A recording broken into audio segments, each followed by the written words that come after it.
Por muchos años hemos venido especulando sobre el personaje de Rox y finalmente ha sido presentado. El día de hoy, ya más relajados, vamos a indagar en más detalles del capítulo 1154. Así que no olvides suscribirte para siempre estar al día. ¡Vamos allá! Bien, hay varias cositas que me gustaría comentar con ustedes el día de hoy. Hace 63 años, con el nacimiento de Loki, comenzaron a ocurrir calamidades en el país de Elbaf. Y todo inició con la muerte del que hasta entonces era el guerrero más antiguo del mundo, Barbacascada Yorul.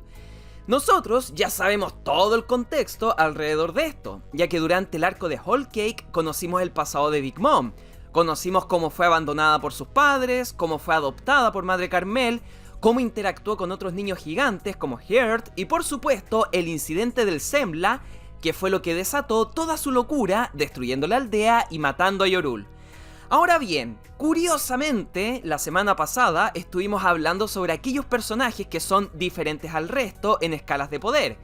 Es decir, por una parte existen aquellos que se van volviendo poderosos con el tiempo y entrenamiento, y por otra parte están aquellos que ya nacen siendo superiores.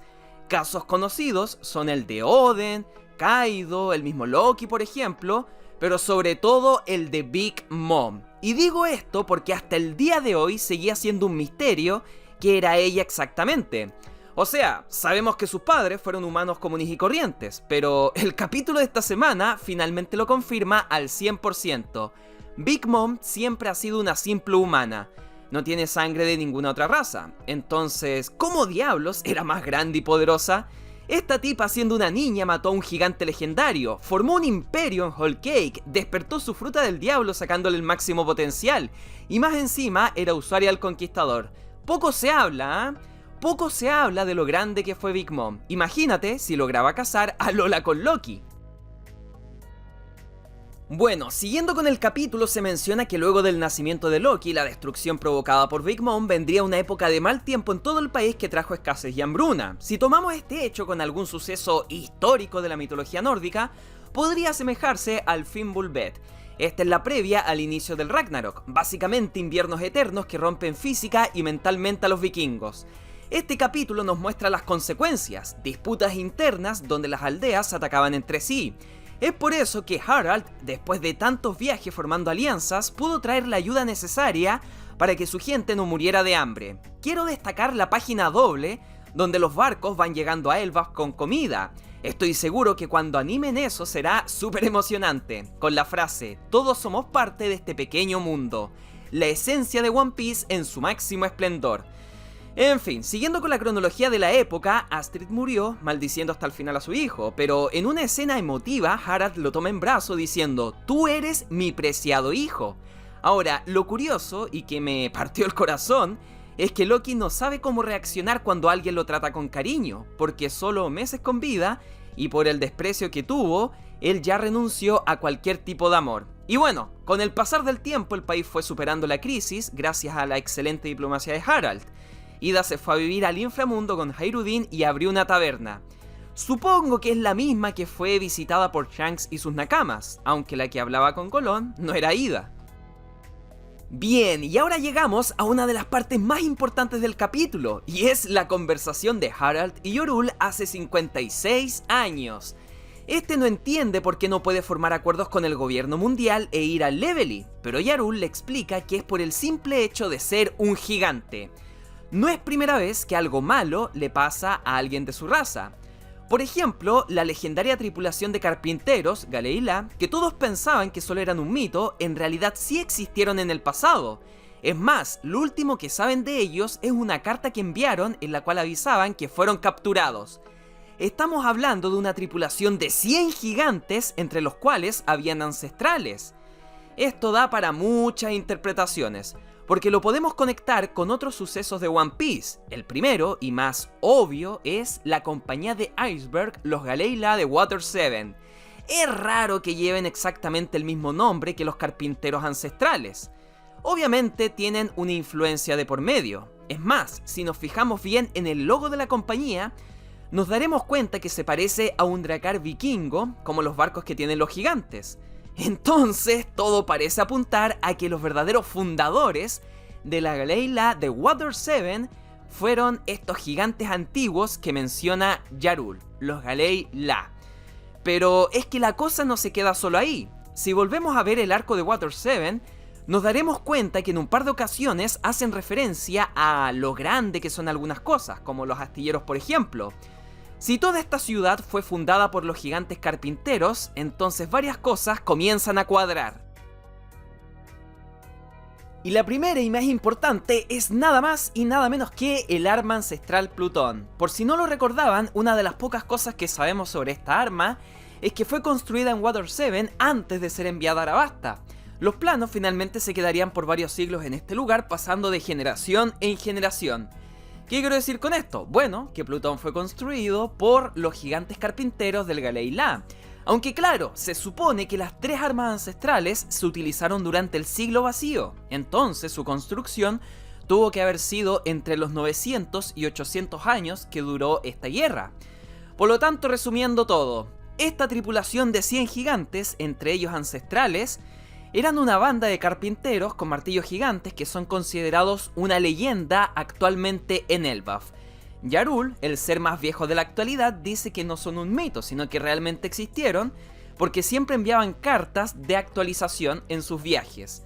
En teoría, ellos fueron responsables de construir Plutón hace más de 800 años, en un lugar que más tarde sería fundado como Water 7. Pero cierto día, estos desaparecieron. La pregunta es qué les pasó, y aquí es donde ya entramos a especular. Obviamente el gobierno, con Imsama, vieron que esta tropa de 100 gigantes eran muy peligrosos, podían volver a construir otra arma de destrucción masiva como Plutón, entonces se deshizo de ellos. Ahora, otro detalle que habría que conectar es si estos gigantes también tuvieron que ver con el Noah. Sabemos que hace 800 años Leila Yojin hizo una promesa con Joy Boy en la que intentarían usar el Noah para subir a la superficie, pero como este fue derrotado en el siglo vacío, el barco quedó olvidado en ese lugar. Lógicamente su gran tamaño es porque debe llevar a toda la población de Gyojins, pero a lo mejor eso explicaría también que fue construido por estos gigantes carpinteros. Pero bueno, muchas especulaciones surgen al respecto. Mejor pasemos al tema final del día de hoy. Rox D. Sebek finalmente es presentado, y sin lugar a dudas, lo que más dejó impactados a todos es que se revela oficialmente que es el padre de Teach. No, esto no es solo porque se parece, sino que literalmente el cuadro de presentación que Oda pone es futuro capitán de los piratas Rox y padre de Kurohige. Ahora bien, todo lo que rodea al personaje sigue siendo un misterio, como por ejemplo, ¿cuál era su poder? Recordemos que el gobierno mundial tuvo que formar una alianza con el mismísimo Goldie Roger para que este junto a Garp y los Caballeros Sagrados pudieran hacerle frente a semejante monstruo. Entonces, en su prime, Rox sí llegó a ser el más poderoso de todos los mares. Si hubiera salido victorioso aquel día en God Valley hace 38 años, sin lugar a dudas se habría convertido en el rey del mundo. Pero bueno, la pregunta sigue siendo la misma. ¿Cuál era su poder? Muchos siguen diciendo que era el antiguo usuario de la Yami Yami no Mi, ya que es otra conexión directa con su hijo Barba Negra, y también porque este buscaba con tanto afán obtener dicha fruta. Pero yo te diría que no, ya que si volvemos a Marineford al momento exacto en el que Barba Blanca se enfrenta a Teach, nos daremos cuenta que este no reconoce la Yami Yami, y si Rox hubiese sido el antiguo usuario, este ya sabría todo sobre esos poderes porque fue su primer aliado, Nakama. Entonces, el poder de Rox era otro.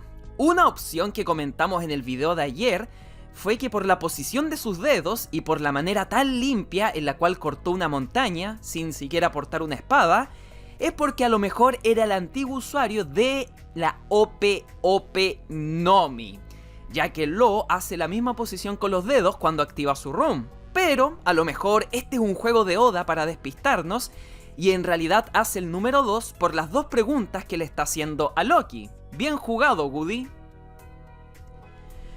Ahora, si me preguntas a mí y considerando que tuvo que enfrentarse a dos bestias del haki avanzado como Roger y Garp, es posible que Rox no fuera usuario de ninguna fruta del diablo. Es decir, a puro haki del conquistador dio cara contra estas leyendas hace 38 años. Un panorama bastante épico, la verdad, ya que ninguno de los tres habría sido usuario. ¿Qué creen ustedes, amigos? ¿Rox tenía o no tenía fruta del diablo? Y si tenía, ¿cuál pudo haber sido? Como les digo, hay que descartar la Yami Yami.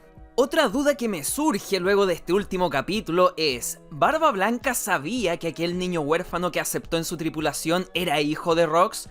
La escena donde ambos se conocen es bastante rápida, simplemente vemos a Teach escapar hacia la tripulación de Barba Blanca pidiendo que lo lleven. Si bien es cierto, a lo mejor sospechaba un poco, gracias a su haki, sería raro que Barba Blanca no se diera cuenta del exagerado parecido que Teach adquiriría con los años con Rox. Porque antes de matar a Touch y huir con la Yami Yami, vemos que Kurohige ya se iba pareciendo cada vez más a su padre. Pero bueno, tampoco hay que buscarle la quinta pata al gato. Ahora que sabemos que Rox es padre de Kurohige, queda responder otra pregunta. ¿Quién es la madre y si acaso tiene más hermanos? Recordemos que Teach tiene 40 años, es decir, fue concebido 2 años antes del incidente de God Valley. Resulta que hace unos años atrás, en el 8º volumen de la revista de One Piece, Oda nos revela un arte conceptual de la madre de Teach, la cual, como podrán ver, no tiene nada del otro mundo. Pero resulta que también nos reveló la existencia de 2 hermanas menores. No sabemos si seguirán con vida o si ese día que se unió a Barba Blanca algo les pasó. Pero lo cierto es que la vida de Kurohige poco a poco comienza a tomar sentido. Rox, el padre, la madre, sus 2 hermanas menores. En fin, a lo mejor esto no es ni canon, pero hay que tenerlo en consideración en caso de cualquier cosa. En fin, amigos, hasta aquí el video del día de hoy. Tenía ganas de hablar de más temas, como por ejemplo profundizar en el incidente de Tierra Santa con Rox y el almirante, pero lo vamos a dejar para un tercer análisis y último que subiré mañana. Así que ya sabes, recuerda estar atento al canal para no perderte nada de One Piece. Mañana abordaremos estos últimos temas como más sobre Rox dice Beck, la cronología de los incidentes, una comparativa con Teach y por supuesto toda la actualidad del arco de Elbaf, que cada vez se pone mejor. Muchas gracias por llegar hasta el final y apoyar con sus likes. Yo me despido y nos vemos en un próximo video. Chao, chao.